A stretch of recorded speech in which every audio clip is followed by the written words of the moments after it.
বিধর্মীদের 31st night থাকে, আনন্দ উৎসব থাকে। ওই দিন তাদের উপর আল্লাহর পক্ষ থেকে অনবরত গজব নাজিল হতে থাকে।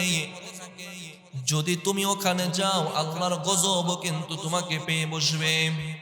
সুনানে বাইহাকির 18892 নম্বর হাদিস, ওমর রাদিয়াল্লাহু তাআলা আনহু বলেন, ইজতানিবু আ'দা আল্লাহি ফি ঈদিহিম, তোমরা আল্লাহর শত্রু যারা আছে তাদের উপাসনালয়ে, তাদের ধর্মীয় উৎসবের দিন তাদের উপাসনালয়ে প্রবেশ করবা না।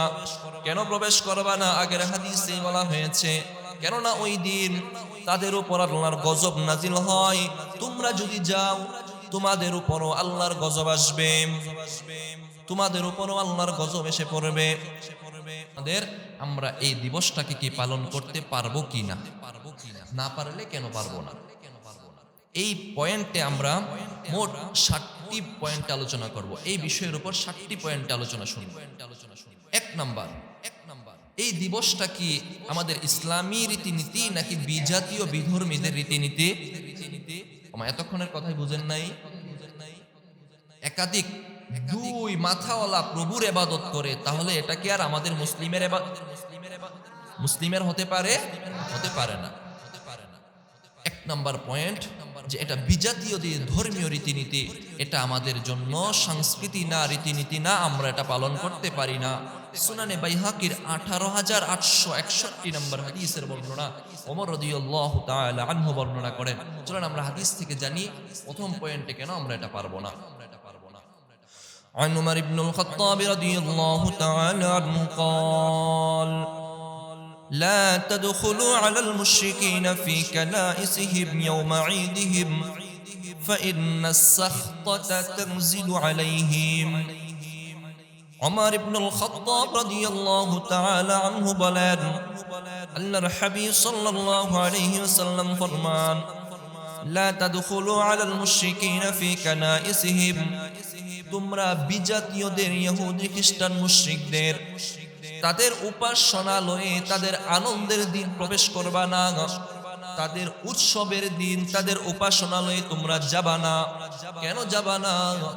ফাইন্নাস সাখওয়াতা তানজিলু আলাইহিম, কেননা ওই দিন, যেদিন বিধর্মীদের উৎসব থাকে, বিধর্মীদের 31st নাইট থাকে, আনন্দ উৎসব থাকে, ওই দিন তাদের উপর আল্লাহর পক্ষ থেকে অনবরত গজব নাজিল হতে থাকে। যদি তুমি ওখানে যাও, আল্লাহর গজব কিন্তু তোমাকে পেয়ে বসবে। সুনানে বাইহাকির 18892 নম্বর হাদিস, ওমর রাদিয়াল্লাহু তাআলা আনহু বলেন, ইজতানিবু আ'দা আল্লাহি ফি ঈদিহিম, তোমরা আল্লাহর শত্রু যারা আছে তাদের উপাসনালয়ে, তাদের ধর্মীয় উৎসবের দিন তাদের উপাসনালয়ে প্রবেশ করবা না। কেন প্রবেশ করবা না? আগের হাদিসে বলা হয়েছে, কেননা ওই দিন তাদের উপর আল্লাহর গজব নাজিল হয়। তোমরা যদি যাও, তোমাদের উপরও আল্লাহর গজব আসবে, তোমাদের উপরও আল্লাহর গজব এসে পড়বে। আরেক হাদিসে আল্লাহর হাবিব সাল্লাল্লাহু আলাইহি ওয়াসাল্লাম ফরমান, যদি কেউ ফিতনা অথবা বিজাতীয়দের অনুষ্ঠানে শুধু এই জন্য গেল, শুধু দেখতে গিয়েছি। আমাদের সমাজে অনেক বেদাতি কাজ হয়। আমাকে যদি জিজ্ঞাসা করা হয়, ভাই কেন গেলেন? আমি বলি, ভাই ওয়াজ শুনতে যাই নাই, দেখতে গেছি। কথা শুনতে যাই নাই, শুধুমাত্র তাদের মূর্তিটা দেখতে গেছি। এমন আছে না? যাত্রা পালা হয়, যদি বলে কেন যাচ্ছ? এমনি যাচ্ছি, শুধু দেখতে যাইতেছি। এমন আছে না?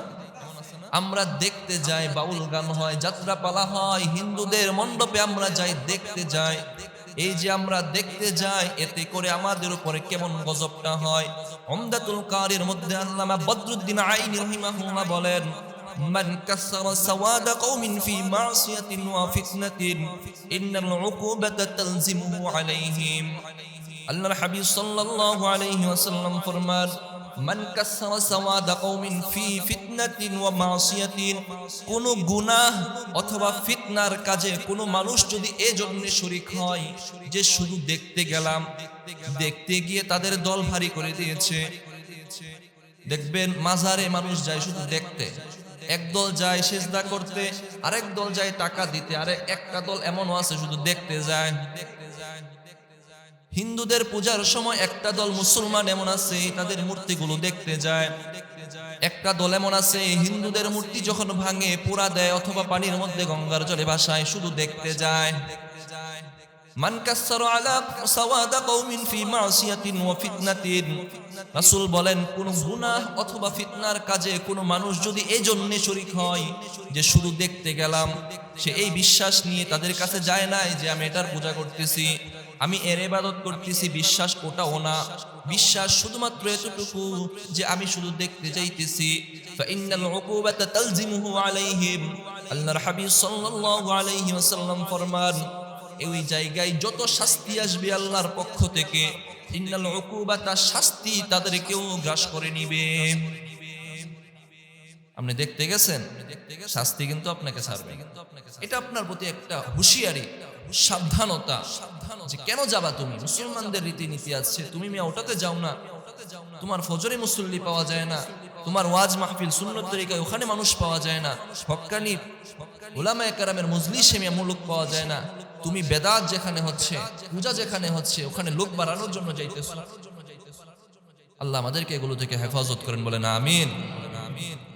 আমাদের যদি এটা হয়, মনে করেন কোথাও একজন আসলোই, তাদের প্রভাব আছে এলাকার মধ্যে, প্রভাবশালী কেউ দাওয়াত দিয়ে নিয়ে আসলো, অথবা হইতেছে, এটা হইতে হবেই, হিন্দুরা তাদের এই কালচারগুলো পালন করবে, অথবা 31st নাইটে ইহুদি খ্রিস্টানরা তাদের এই রীতিনীতিগুলো পালন করবে। এই সময়টাতে আমাদের জন্য করণীয় কি? আমাদের জন্য করণীয়টা আল্লাহ তাআলা সূরাতুল ফুরকানের 72 নম্বর আয়াতে আল্লাহ বলেন, বিসমিল্লাহির রহমানির রহিম, والذين لا يشهدون الزور وإذا مروا باللغو مروا كراما। আল্লাহ তাআলা বলেন والذين لا يشهدون الزور, রহমানের বান্দা হলো তারা যারা নিজেরা মিথ্যা সাক্ষী দেয় না। তারপরে আল্লাহ বলেন ওয়াইদা মারু বিল্লাগবি, তারা যখন কোন অনর্থক অহেতুক নাজায়েজ কাজের পাশ দিয়ে অতিক্রম করে, মারু কিরামা, আল্লাহ বলেন তারা সম্মানের সাথে নিজেকে ওই জিনিসটা থেকে বাঁচিয়ে চলে, সম্মানের সাথে পাশ কাটিয়ে চলে যায়। রাস্তাটার মধ্যে আপনি চলতেছেন, রাস্তার মধ্যে যদি একটা কাঁটা থাকে অথবা একটা ইট থাকে অথবা কোনো নাপাকি যদি থাকে, আপনি কি ওই নাপাকি অথবা কাঁটাটার মধ্যে পাড়া দিবেন না সাইড কাটিয়ে চলবেন? সাধারণ জ্ঞানে রাস্তার মধ্যে চলতে গেলে যদি আপনার এতটুকু বুঝে আসে, ইসলামের ক্ষেত্রে চলতে গেলে, জান্নাতের পথে চলতে গেলে, দুনিয়াতে আপনার সামনে বেদাত আসবে, অহেতুক অনর্থক কাজ আসবে, আপনার সামনে নাজায়েজ অনেক কিছু করতে পারে। আল্লাহ জানিয়ে দিলেন রহমানের, আল্লাহর প্রকৃত বান্দা হলো তারা যাদের সামনে কোনো অহেতুক কাজ যখন চলে আসে তারা ওটাকে পাশ কাটিয়ে চলে যায়। আল্লাহ বুঝাইলেন যে এটা হলো রহমানের প্রকৃত বান্দা। আমরা কি রহমানের প্রকৃত বান্দা হতে চাই কি চাই না? যদি চাই তাহলে এই সমস্ত জিনিস এই 31st নাইটে হবে, এইগুলো জিনিসকে আমরা পাশ কাটিয়ে চলে যেতে হবে। আমরা আমাদের সন্তানেরা যেন এগুলোতে শরীক না হয়। আমি দেখেছি, আমি যতদিন ফরিদাবাদে পড়েছি, ঢাকা শহর, আবার বিশেষ করে পুরান ঢাকায় এগুলোর খুব ধুমধাম। ঢাকা শহরে তো বেশি, বিশেষ করে পুরান ঢাকায় বেশি। আমার মাদ্রাসাটা পুরান ঢাকায়, একদম গ্যান্ডারিয়াতে, সূত্রাপুরের পাশে।